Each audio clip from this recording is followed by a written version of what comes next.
नमस्ते दोस्तों। आज सुनिए, जीने का रास्ता मिल गया। मेरे देखते ही बना था ये घोंसला। मेरे आंगन में आम के पेड़ पर चिड़िया कितनी खुश रहती थी और चिड़ा तो हर वक्त जैसे उस पर जान निसार हुआ जाता था। कितना प्यार था दोनों में। जब भी वो इकट्ठे बैठते, उनको गौर से देखती और उनकी ची ची से बात, उनके जज्बात समझने की कोशिश करती। ची ची ची, अजी सुनते हो? खुश हो क्या? ची ची ची, बहुत खुश। देखो रानी, अब हमारा गुलशन महकेगा जब हमारे नन्हे नन्हे बच्चे चचहाएंगे। चिड़ा चिड़िया की चोंच से चोंच मिलाकर कहता, ची ची ची। तब हमारे घर बहारें ही बहारें होंगी। चिड़िया उल्लास से भर जाती। दोनों प्यार में चचहाते दूर गगन में इकट्ठा दाना चुगने के लिए उड़ जाते। फिर शाम गए अपने घोंसले में लौट आते। मैं सुबह उठकर जब बाहर आती हूँ, दोनों उड़ने के लिए तैयार होते हैं। उनको पता होता है कि मैं उन्हें दाना डालूंगी। शायद इसी इंतजार में बैठे रहते हों। इसके बाद मैं काम काज में व्यस्त रहती और शाम को जब चाय पी रही होती तो लौट आते। बरसों पहले कुछ ऐसा ही था हमारा घर और हम। 37 वर्ष पहले शादी हुई। फिर साल भर बाद ही भरा पूरा परिवार छोड़कर हम शहर में आ बसे। इस शहर में इनकी नौकरी थी। घर सजा बना लिया। दो लोगों का काम ही कितना होता है। ये सुबह ड्यूटी पर चले जाते। मैं सारा दिन घर में अकेली उदास परेशान हो जाती। 3 से 4 महीने बाद मुझे भी एक स्कूल में नौकरी मिल गई। फिर तो जैसे पलों को पंख लग गए। समय का पता ही नहीं चलता। सुबह जाते हुए मुझे स्कूल छोड़ देते और लंच टाइम में ले आते। बाकी समय घर के काम काज में निकल जाता। रोज कहीं न कहीं घूमने, कभी फिल्म देखने तो कभी बाजार तो कभी किसी मित्र के घर चल जाते। चिड़े चिड़ी की तरह बेपरवाह। अतीत के पन्नों में खोई कब सो गई, पता ही नहीं चला। सुबह उठी तो देखा कि चिड़िया दाना चुगने नहीं गई। चिड़ा भी आसपास ही फुदक रहा था। पास से ही कभी कोई दाना उठाकर लाता और उसकी चोंच में डाल देता। कुछ सोचकर मैं अंदर गई और काफी सारा बाजरा पेड़ के पास डाल दिया ताकि उन्हें दाना चुगने दूर न जाना पड़े। उसके बाद मैं स्कूल चली गई। जब आई तो ये देखा, चिड़िया अकेली वही घोंसले के अंदर बैठी थी। मुझे चिंता हुई कि कहीं दोनों में कुछ अनबन तो नहीं हो गई। तभी चिड़ा आ गया और जब दोनों ने चोंच से चोंच मिलाई तो मुझे सुकून हुआ।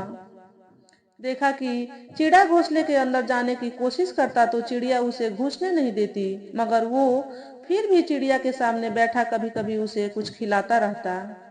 मैं उन दोनों की परेशानी समझ गई। चिड़िया अपने अंडों को से रही थी। दोनों अंडों को लेकर चिंतित थे। माँ का ये रूप पशु पक्षियों में भी इतना ममतामयी होता है, देखकर मन भर आया। ऐसी ही रौनक अपने घर में भी थी जब हमारा बड़ा बेटा हुआ था। मेरी नौकरी के कारण मेरे सासू जी भी यहीं आ गए थे। स्कूल से आते ही बस व्यस्त हो जाती। हम उसे पाकर फूले नहीं समा रहे थे। अभी से कई सपने उसके लिए देखने लगे थे। इसके बाद दूसरा बेटा और फिर एक बेटी हुई। 3 बच्चे पालने में कितने कष्ट उठाने पड़े, ये सोचकर ही अब आंखें भर आती। कभी कोई बच्चा बीमार तो कभी कोई प्रॉब्लम। जब कभी सासू जी गांव चली जाती तो कभी छुट्टियां लेकर तो कभी किसी काम वाले के जिम्मे छोड़कर इन्हें जाना पड़ता। अभी बेटी 6 माह की हुई थी कि सासू जी भी चल बसी। बच्चों की खातिर मुझे नौकरी छोड़नी पड़ी। उस दिन मुझे बहुत दुख हुआ था। मेरी बचपन से ही इच्छा थी कि मैं स्वावलंबी बनूंगी, मगर हर इच्छा कहाँ पूरी होती है। इनका कहना था कि आदमी अपने परिवार के लिए इतने कष्ट उठाता है, अगर अच्छी देखभाल के बिना बच्चे ही बिगड़ गए तो नौकरी का क्या फायदा। मुझे भी इनकी बात में दम लगा, मगर बच्चे कहाँ समझते हैं माँ बाप की कुर्बानियाँ। उन्हें लगता है कि ये माँ बाप का फर्ज है। बस मैं नौकरों के भरोसे बच्चों को छोड़ना नहीं चाहती थी। हम जो आजाद पंछी की तरह हर वक्त उड़ान पर रहते, अब बच्चों के कारण घर के होकर रह गए थे। बच्चे स्कूल जाने लगे। छोटी बेटी भी जब 5वीं में हो गई तो लगा कि अब समय है। बच्चे स्कूल चले जाते हैं और मैं नौकरी कर सकती हूँ। वैसे भी 3 बच्चे की पढ़ाई एक तनख्वाह में क्या बनता है। भगवान की दया से एक अच्छी नौकरी भी मिल गई। मैंने भाग दौड़ करके एक नौकरी ढूंढ ली। पता था कि मुश्किलें आएंगी। घर परिवार और नौकरी बहुत मुश्किल काम है, मगर मैंने साहस नहीं छोड़ा। बच्चों को अगर उच्च शिक्षा देनी है तो पैसा तो चाहिए ही था। बच्चे पढ़ लिख गए, बड़ा सॉफ्टवेयर इंजीनियर बना और अमेरिका चला गया। दूसरा भी स्टडी वीजा पर ऑस्ट्रेलिया चला गया। बेटी की शादी कर दी। हम दोनों बच्चों के विदेश जाने के हक में नहीं थे, मगर ये विदेशी आंधी ऐसी चली है कि बच्चे पीछे मुड़कर देखते ही नहीं। जिसे देखो विदेश जाने की फिराक में रहता है। बच्चे एक पर भी नहीं सोचते कि बूढ़े माँ बाप कैसे अकेले रहेंगे, कौन कौन उनकी देखभाल करेगा। कितना खुश रहते हम बच्चों को देखकर। घर में चहल पहल रहती, कितनी भी थकी होती मगर बच्चों के खान पान में कभी कमी नहीं रहने देती। खुद हम दोनों चाहे अपना मन मार लेंगे मगर बच्चों को उनके पसंद की चीज जरूर लेकर देनी होती थी। छोटे को विदेश भेजने पर इनको जो रिटायरमेंट के पैसे मिले थे लग गए। बेटी की शादी कर दी, घर बनाया तो लोन लेकर अब उसकी किस्त काटती थी। ले देकर बहुत मुश्किल से साधारण रोटी ही नसीब हो रही थी, मगर बच्चों को इस बात की कोई चिंता नहीं थी। बच्चों के जाने से मन दुखी था। मुझे भी ये चिंता रहती कि वहाँ पता नहीं खाना भी अच्छा मिलता है या नहीं, कभी दुख सुख में कौन है, उनका वहाँ दिल भी लगता होगा कि नहीं। जब तक उनका फोन नहीं आता मुझे चैन नहीं पड़ता। हफ्ते में 2-3 बार फोन कर लेते। बड़े बेटे के जाने पर ये उससे नाराज थे। हमारी अक्सर इस बात पर बहस हो जाती। इनका मानना था कि बच्चे हमारा नहीं सोचते तो हम क्यों उनकी चिंता करें। जिन माँ बाप ने तन मन धन लगाकर बच्चों को इस मुकाम पर पहुंचाया है, उनके लिए भी तो बच्चों का कुछ फर्ज बनता है। वैसे भी बच्चों को अपनी काबिलियत का लाभ अपने देश को देना चाहिए। मगर मेरा मानना था कि हमें बच्चों के पैरों की बेड़ियां नहीं बनना चाहिए। बड़ा बेटा कहता कि आप यहाँ आ जाओ, मगर ये नहीं माने। हम लोग वहाँ के माहौल में नहीं एडजस्ट कर सकते। बड़े बेटे ने वहाँ एक लड़की पसंद कर ली और हमें कहा कि मैं इसी से शादी करूंगा, आप लोग कुछ दिन के लिए ही सही यहाँ आ जाओ। मगर ये नहीं माने। उसे कह दिया कि जैसे तुम्हारी मर्जी हो कर लो। दोनों पिता और पुत्र के बीच मेरी हालत खराब थी, किसे क्या कहूँ। दोनों ही शायद अपनी अपनी जगह सही थे। उस दिन हमारी जमकर बहस हुई।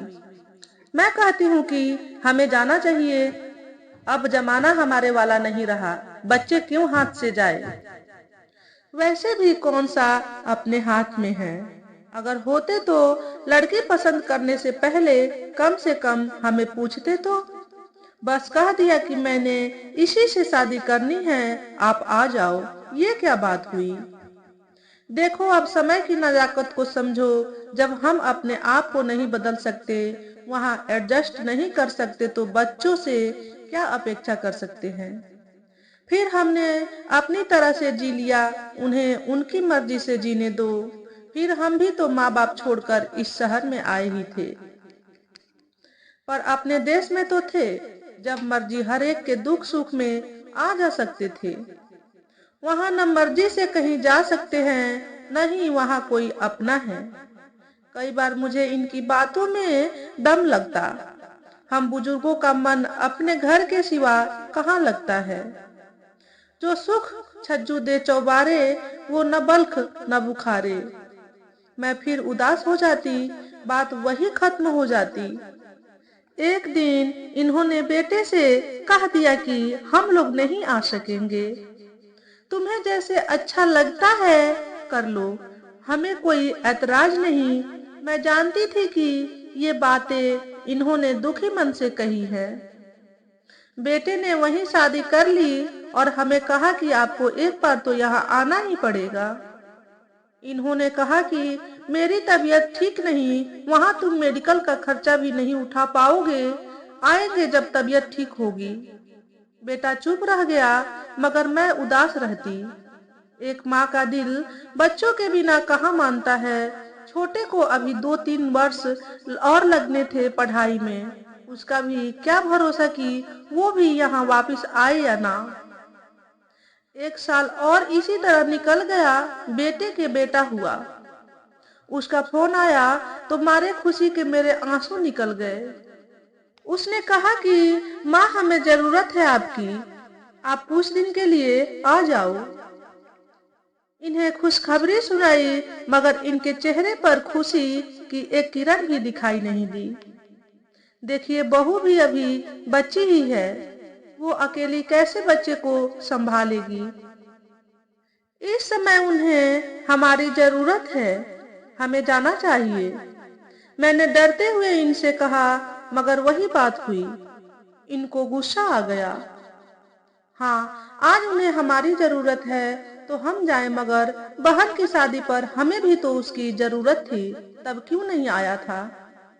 तब उसे गए समय ही कितना हुआ था। हो सकता है कि उसके पास तब इतने पैसे न हो। फिर उसने कहा भी था कि इतनी जल्दी मैं नहीं आ सकता, आप शादी की तारीख 6-8 माह आगे कर लें। मजबूरी थी उसकी। मैंने बेटे का पक्ष लेने की कोशिश की। देखो, मैं तुम्हें नहीं रोकता, तुम्हें जाना है तो जाओ, मगर मैं अभी नहीं जा सकता। तुम देख रही हो मैं बीमार हूँ, बीपी कितना बढ़ रहा है। फिर वहाँ कुछ हो गया तो उनके लिए मुसीबत हो जाएगी।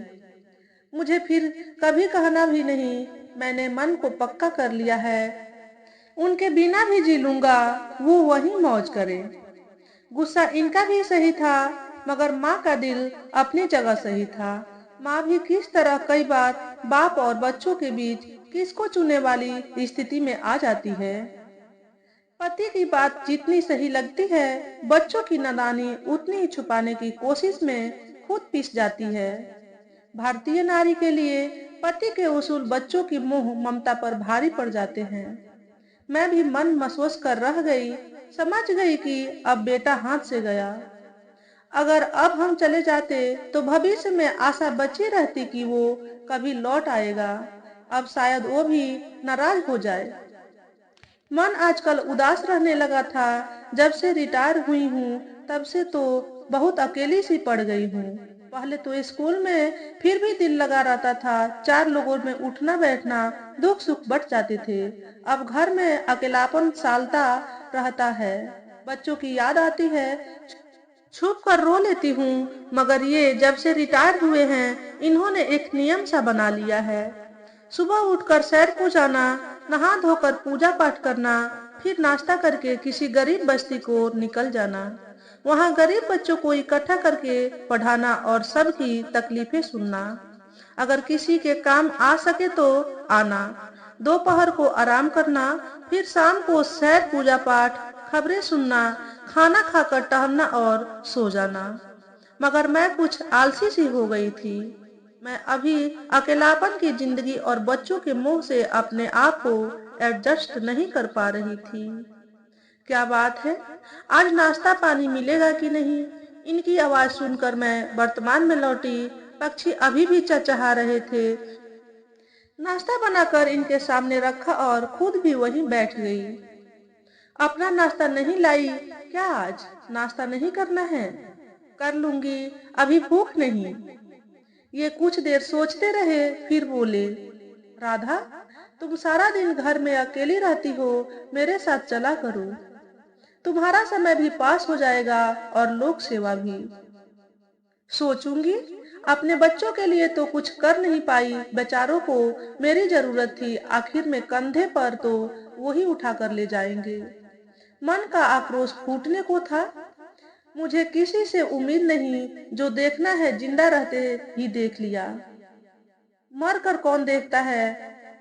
बाकी कंधे की बात तो जब मर ही गए तो कोई भी उठाए, नहीं उठाएंगे तो जब पड़ोसियों की दुर्गंध आएगी तो अपने आप उठाएंगे। मैं इन बातों में विश्वास नहीं करता। मेरी आंखें बरसने लगी और मैं उठकर अंदर चली गई। ये नाश्ता करके अपने काम पर चले गए।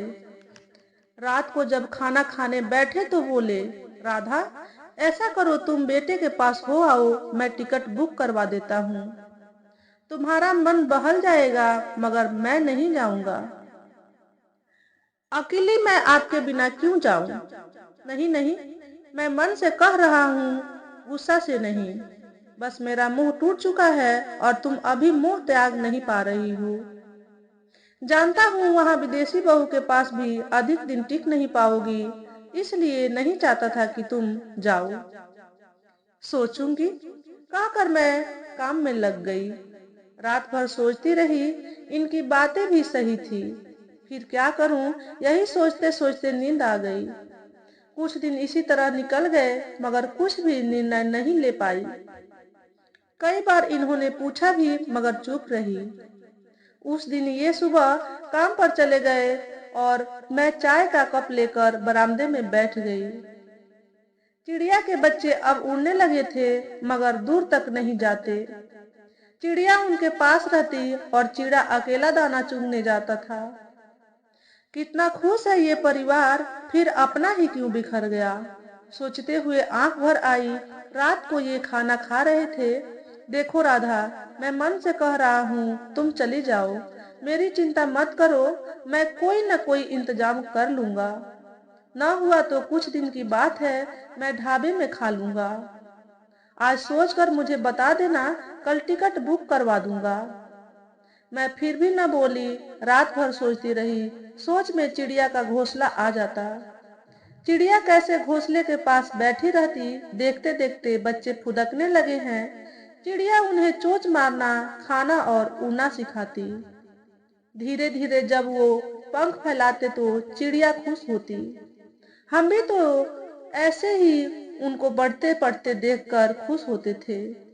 अब मुझे लगता कि चिड़िया की खुशी में एक पीड़ा भी थी। अब उड़ने लगे हैं, हमें छोड़कर चले जाएंगे। आज वही पीड़ा सामने आ रही थी। आज मैंने देखा चिड़ा चिड़िया और बच्चे इकट्ठे बैठे हुए हैं। चोंच से चोंच मिलाकर बात कर रहे हैं। ची ची ची। चिड़िया चिड़े की आवाज में उदासी थी। ची ची ची। मगर बच्चों की आवाज में जोश था और उसी जोश से वो उड़ गए दूर गगन में। ची ची ची। बच्चों, हम इंतजार करेंगे, लौट आना। चिड़िया की आवाज रूंध गई थी। दोनों उदास। सारा दिन कुछ नहीं खाया। मौसम बदल गया था। प्रवासी पक्षियों का आना भी सतलुज के किनारे होने लगा था। गोविंद सागर झील के किनारों पर रौनक बढ़ गई थी। थोड़ी देर बाद चिड़ा चिड़िया से चोंच मिलाकर ची ची ची कर रहा था। ची ची ची। रानी, ऐसा कब तक चलेगा? बच्चे कब तक हमसे चिपके रहते? आखिर हम भी तो ऐसे ही उड़ आए थे। उनका अपना संसार है, उन्हें भी हमारी तरह अपना घर बसाना है। जो सबके साथ होता है वही अपने साथ हुआ है। चलो सतलुज के किनारे चलते हैं। दूर दूर से हमारे भाई बहन आए हैं, उनका दुख सुख सुनते हैं। चिड़े ने प्यार से चिड़िया के परों को चोंच से सहलाया और दोनों सागर किनारे उड़ गए। हाँ, ठीक ही बात है। सारा देश अपना है, लोग अपने हैं, बस सोचकर उन्हें प्यार से अपनाने की बात है। मेरे भी आंसू निकल गए थे। पोंछ कर सोचा कि यही संसार का नियम है, तो फिर क्यों इतना मोह? आखिर कब तक बच्चे हमारे पलों से बंधे रहेंगे? आजकल नौकरियां भी ऐसी है, कहाँ कहाँ उनके साथ भागते फिरेंगे। चिड़े चिड़िया ने जीवन का सच सिखा दिया था। मुझे भी रिटायरमेंट के बाद जीने का रास्ता मिल गया था। सुबह जब नाश्ता करके बस्ती में जाने के लिए तैयार हुए तो मैं बोल पड़ी, मुझे भी अपने साथ ले चलें। क्या सच? इन्हें सहज ही विश्वास नहीं हुआ। इनकी खुशी का ठिकाना नहीं था। इनकी आंखों में संतोष की झलक देखकर खुशी सी हुई। बच्चों के मुंह में हम दोनों के बीच एक दूरी सी आ गई थी। आज उस दूरी को पाट कर हम दोनों एक हो गए थे। मैं भी चिड़िया की तरह उड़ी जा रही थी, इनके साथ अनंत आकाश की ओर। तो दोस्तों, आज के वीडियो में बस इतना ही। अगर आपको हमारे द्वारा बताई गई कहानी थोड़ी सी भी अच्छी लगी हो तो वीडियो को लाइक और शेयर करें। चैनल पर पहली बार आए हो तो चैनल को सब्सक्राइब करके बेल नोटिफिकेशन को ऑल पर सेट कर लें, ताकि आपको ऐसे ही अच्छे अच्छे वीडियो देखने को मिले। हमेशा खुश रहें, हमेशा स्वस्थ रहें। वीडियो देखने के लिए आपका बहुत बहुत धन्यवाद।